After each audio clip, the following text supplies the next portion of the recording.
യെശയ്യാപ്രവാചകന്റെ പുസ്തകം 50-7 വാക്യം. യഹോവയായ കർത്താവ് എന്നെ സഹായിക്കും, അതുകൊണ്ട് ഞാൻ അമ്പരന്നു പോകുകയില്ല.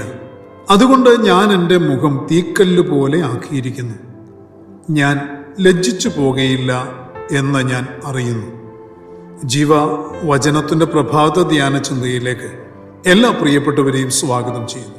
പതറാത്ത വിശ്വാസവും ലജ്ജിച്ചു പോകാത്തവരും എന്നൊരു വിഷയമാണ് നാം ചിന്തിക്കുവാൻ താല്പര്യപ്പെടുന്നത്. കുടപ്പിറപ്പുകളെ ദൈവത്തിൽ ആശ്രയം വെച്ചിരിക്കുന്നവർ അവരുടെ വിശ്വാസം വെറും വാക്കുകളിൽ ഒതുക്കുന്നവരായി തീരരുത്.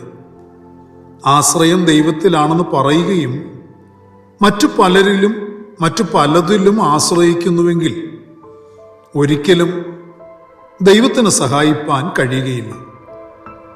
ആശ്രയം ദൈവത്തിൽ വച്ചിരിക്കുന്നവർ ഒന്നിലും പതറാത്ത വിശ്വാസമുള്ളവരായിരിക്കണം. ആശ്രയം ദൈവത്തിൽ മാത്രമായിരിക്കുന്നവർ, പതറാത്ത വിശ്വാസത്തിനുടമകളായവർ, അവർ ശക്തമായ പരിഹാസത്തിനും നിന്ദയ്ക്കും പത്രീഭൂതരായിത്തീരുന്ന നിരവധി സന്ദർഭങ്ങൾ ഉണ്ടാകും. അപ്പോഴും അവരുടെ കണ്ണ് അവർക്ക് സഹായം വരുന്ന പർവ്വതത്തിലേക്ക് മാത്രമായിരിക്കും. അവർക്ക് ധൈര്യത്തോടെ പറയുവാനാവുന്ന സാക്ഷ്യം, എൻ്റെ ദൈവം സർവശക്തനും സർവവ്യാപിയുമായ ദൈവമാണ്, എൻ്റെ ദൈവം നീതിമാനാണ്, അവൻ എന്നെ ഒരിക്കലും ലജ്ജിപ്പിക്കുകയില്ല എന്നിങ്ങനെ ഒരു സാക്ഷ്യമായിരിക്കും അവരുടെ നാവിൽ നിന്ന് ഉയരുവാൻ ഇടയായിത്തീരുന്നത്. പ്രിയരെ, കർത്താവ് ആരെയാണ് സഹായിക്കുന്നത്? എന്തെല്ലാം പ്രതികൂലങ്ങൾ ഉണ്ടായിട്ടും ഏറിയ പരിഹാസങ്ങൾ നേരിടേണ്ടി വന്നിട്ടും കുലുങ്ങിപ്പോകാതെ പതറാത്ത വിശ്വാസമുള്ളവനെ ദൈവം നിശ്ചയമായി സഹായിക്കും എന്ന് ദൈവത്തിൻ്റെ വചനം വ്യക്തമാക്കുന്നു. ദൈവസഹായം ലഭ്യമായവൻ ആരുടെ മുൻപിലും ലജ്ജിച്ചു പോവുകയില്ല. മറിച്ച് ആരാണ് ലജ്ജിക്കപ്പെട്ടു പോകുന്നത് എന്നും ദൈവത്തിൻ്റെ വചനം ഓർപ്പിക്കുന്നു.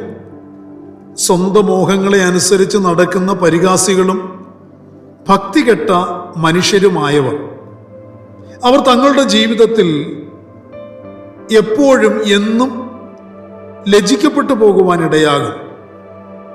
അവർ ലജ്ജിതരായിത്തീരും. പുതിയ നിയമവിശ്വാസികൾ ഒരിക്കലും ലജ്ജിച്ചു പോകാതിരിക്കണമെങ്കിൽ നോഹയെപ്പോലെ പതറിപ്പോകാത്ത വിശ്വാസമുള്ളവരായിരിക്കണം. നോഹ എന്ന പഴയ നിയമത്തിലെ ആ ദൈവ മനുഷ്യൻ ദൈവത്താൽ അനുഗ്രഹിക്കപ്പെടുവാനും ഉപയോഗിക്കപ്പെടുവാനും ലജ്ജിക്കപ്പെടാതിരിക്കുവാനും ഇടയായതിന് കാരണം തൻ്റെ ഉറച്ച വിശ്വാസവും പതറിപ്പോകാത്ത ആ നിശ്ചയദാർഢ്യവും വിശ്വാസവുമായിരുന്നു. നോഹയുടെ വിശ്വാസം കാണാത്ത വിശ്വാസമായിരുന്നു. എബ്രായ ലേഖനത്തിൽ ഇങ്ങനെ വായിക്കുന്നു: വിശ്വാസത്താൽ നോഹ അതുവരെ കാണാത്തവയെക്കുറിച്ച് അരുളപ്പാടുണ്ടായിട്ട് ഭയഭക്തി പൂണ്ട് തൻ്റെ കുടുംബത്തിൻ്റെ രക്ഷയ്ക്കായിട്ട് ഒരു പെട്ടകം തീർത്തു. അതിനാൽ അവൻ ലോകത്തെ കുറ്റം വിധിച്ച് വിശ്വാസത്താലുള്ള നീതിക്ക് അവകാശിയായി തീർന്നു. പ്രിയരെ, അതുവരെ നടക്കാത്തതിനെക്കുറിച്ച്, കാണാത്തതിനെക്കുറിച്ച് ദൈവം നോഹയെ അറിയിച്ചു. താൻ എന്ത് ചെയ്യണമെന്നും ദൈവത്തിൽ നിന്നും തനിക്ക് അരുളപ്പാടുണ്ടായി. താനത് വിശ്വസിച്ചു, അതുപോലെ നിവർത്തിച്ചു. അതുവരെ കാണപ്പെടാത്തവയെക്കുറിച്ച് അറിയിച്ചപ്പോൾ അത് നോഹ വിശ്വസിച്ചു. എന്നാൽ നോഹ അത് ദൈവത്തിൻ്റെ ആഗ്രഹപ്രകാരം പ്രസംഗിച്ച് നടന്നുവെങ്കിലും കേൾവിക്കാർ ആരും അത് വിശ്വസിച്ചില്ല, അനുസരിച്ചുമില്ല.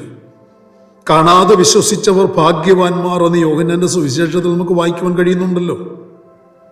എന്നോട് സർവശക്തനായ ദൈവം അരുളി ചെയ്തത് സംഭവിക്കുമെന്നും രക്ഷയ്ക്കായി പെട്ടകം പണിയണമെന്നും കുടുംബമായി അതിൽ കയറണമെന്നും ഭൂമിയിൽ മഴ പെയ്യുമെന്നും പ്രളയത്താൽ ഭൂമി മൂടപ്പെടുമെന്നും ദൈവം പറഞ്ഞത് നോഹ ഉറപ്പോടെ വിശ്വസിച്ചു, പ്രസംഗിച്ചു. കേട്ടവർ മൂക്കത്ത് വിരൽ വെച്ചു ഏറ്റവും അധികമായി നോഹയെ പരിഹസിച്ചു, ആക്ഷേപം ഉന്നയിക്കുകയും ചെയ്തു. എന്നാൽ കാണാതെ വിശ്വസിച്ചവൻ പതറിയില്ല. ദൈവം എന്നെ ലജ്ജിപ്പിക്കുകയില്ല എന്നവൻ തിരിച്ചറിഞ്ഞിരുന്നു.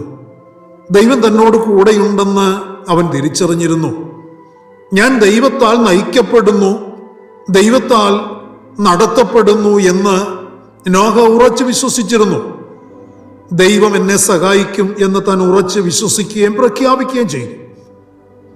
പ്രിയരെ, ഇന്നും ദൈവം ആഗ്രഹിക്കുന്നത് തൻ്റെ ജനം താൻ പറഞ്ഞതിൽ ഉറച്ചു വിശ്വസിക്കണമെന്നും അതിൽ ഉറച്ചു നിൽക്കണം എന്നും കാണാത്തത് അവർ വിശ്വസിച്ച് അതിനായി കാത്തിരിക്കണമെന്നുമാണ്. നോഹയുടെ കാലത്തെ ആ ജീവിത സാഹചര്യത്തിൽ കഴിഞ്ഞിരുന്ന ജനം കേവലം ഭൗതിക കാര്യങ്ങളിൽ മാത്രം ശ്രദ്ധിച്ചിരുന്നവരായിരുന്നു. സ്വന്തം മോഹങ്ങളെ അനുസരിച്ച് നടക്കുന്ന പരിഹാസികൾക്കും ഭക്തികെട്ട മനുഷ്യർക്കും ദൈവവചനം ഒരിക്കലും വിശ്വസിക്കുവാനാകുകയില്ല എന്ന് ദൈവവചനം ഓർപ്പിക്കുന്നത്. അന്ത്യകാലത്ത് ഇപ്രകാരമുള്ള പരിഹാസികളും ഭക്തികെട്ടവരും എഴുന്നേൽക്കുമെന്നും ദൈവവചനം വ്യക്തമാക്കുന്നു. പത്രോസ് അപ്പോസ്തലൻ ലേഖനത്തിൽ അത് വ്യക്തമായി രേഖപ്പെടുത്തിയിട്ടുണ്ട്. ആകയാൽ പ്രിയരെ, ഈ കാലഘട്ടത്തിന്റെ പ്രസക്തിക്കനുസരിച്ച് നാം ആ പ്രസക്തി എന്തെന്ന് തിരിച്ചറിഞ്ഞ് നാം പരിഹാസികളാകരുത്. നാം ഭക്തി കെട്ടവരുടെ കൂട്ടത്തിലായിപ്പോകരുത്. ദൈവവചനത്തിന്റെ ആലോചനകൾ, ദൈവത്തിന്റെ വചനത്തിന്റെ വാഗ്ദത്തങ്ങൾ ഇക്കൂട്ടർ മറന്നു കളയുന്നു എന്ന് പത്രോസ് അപ്പോസ്തലൻ ഓർപ്പിക്കുകയാണ്. വിശ്വസിക്കുന്നവരെ, കർത്താവിന്റെ വരവിനായി കാത്തിരിക്കുന്നവരെ, കാണാത്തതിനെ തന്നെ വിശ്വസിക്കുന്നവരെ പരിഹസിക്കുന്ന ഒരു സമൂഹത്തിൽ, ഒരു ലോകത്തിൽ വിളിക്കപ്പെട്ട ദൈവമക്കൾ ഇന്നും ആയിരിക്കുന്നു. നോഹയെപ്പോലെ പതറിപ്പോകാത്ത വിശ്വാസത്തോടെ പ്രിയരെ, കുടുംബത്തോടെ പെട്ടകത്തിൽ കയറുക. പെട്ടകത്തിന്റെ വാതിൽ അടയ്ക്കാറായി, പെട്ടകം പൊങ്ങിപ്പോകാറായിരിക്കുന്നു. കൂടപ്പിറപ്പുകളെ, നാം വിളിക്കപ്പെട്ടവർ, നാം തിരഞ്ഞെടുക്കപ്പെട്ടവർ, ഭാഗ്യവാന്മാരുടെ ഗണത്തിലുള്ളവരാണ് നാം ഓരോരുത്തരും. നമ്മുടെ ഭാഗ്യാവസ്ഥ തള്ളിക്കളയരുത്. ഇതുവരെ സംഭവിച്ചിട്ടില്ലാത്തതിനായി, വാഗ്ദത്തം ചെയ്യപ്പെട്ടിരിക്കുന്നതിനായി തന്നെ നാം കാത്തിരിക്കുക. ഒരിക്കലും ലജ്ജിക്കപ്പെട്ടു പോകുവാൻ ദൈവം അനുവദിക്കുകയില്ല. നാം ദൈവത്താൽ സഹായിക്കപ്പെടുന്നവരാണ്. പ്രാർത്ഥനയ്ക്കായി നമ്മുടെ കണ്ണുകളെ അടയ്ക്കാം. പരിശുദ്ധനായ ഞങ്ങളുടെ സ്വർഗീയ പിതാവേ, അനുഗ്രഹീതമായ നല്ല ഈ പ്രഭാതത്തിൽ ദൈവത്തിന് മാറ്റമില്ലാത്ത തിരുവചനം ശ്രദ്ധയോടെ കേൾക്കുവാൻ, ധ്യാനിക്കുവാൻ ഞങ്ങൾക്ക് നൽകി തന്ന നല്ല അവസരത്തിനായി ഞങ്ങളങ്ങയെ മഹത്വപ്പെടുത്തുന്നു. വചനം കേട്ട് വചനപ്രകാരം വചനത്തിന്റെ ആഹ്വാനത്തിനനുസരിച്ച് സമർപ്പിച്ച് പ്രാർത്ഥിക്കുന്ന ഞങ്ങളുടെ മക്കളുടെ മേൽ കർത്താവ് ഏറിയ കൃപ പകരണമേ എന്ന് പ്രാർത്ഥിക്കുന്ന കർത്താവേ, ഭക്തി കെട്ടവരുടെ ഗണത്തിലായി പോകാതെ, വിശ്വാസം നഷ്ടപ്പെട്ടവരുടെ ഗണത്തിലായി പോകാതെ, വിശ്വാസം ഇല്ലാത്തവരായി പോകാതെ, പതറാത്ത വിശ്വാസം, ഉറച്ച നിശ്ചയദാർഢ്യവും ഉള്ളവരായി, ഒരിക്കലും ലജ്ജിക്കപ്പെടാത്തവരായി തന്നെ ദൈവത്താൽ അനുഗ്രഹിക്കപ്പെട്ട് നിലകൊള്ളാൻ ഇന്ന് പകലിൽ സമർപ്പിച്ച് പ്രാർത്ഥിക്കുന്ന എല്ലാ പ്രിയപ്പെട്ടവർക്കും കൃപ പകരണമേ എന്ന് ഞങ്ങൾ അങ്ങയോട് അപേക്ഷിക്കുന്നു. കർത്താവ് അത് ചെയ്യുന്നതിനായി സ്തോത്രം, മഹത്വം അങ്ങയ്ക്ക്.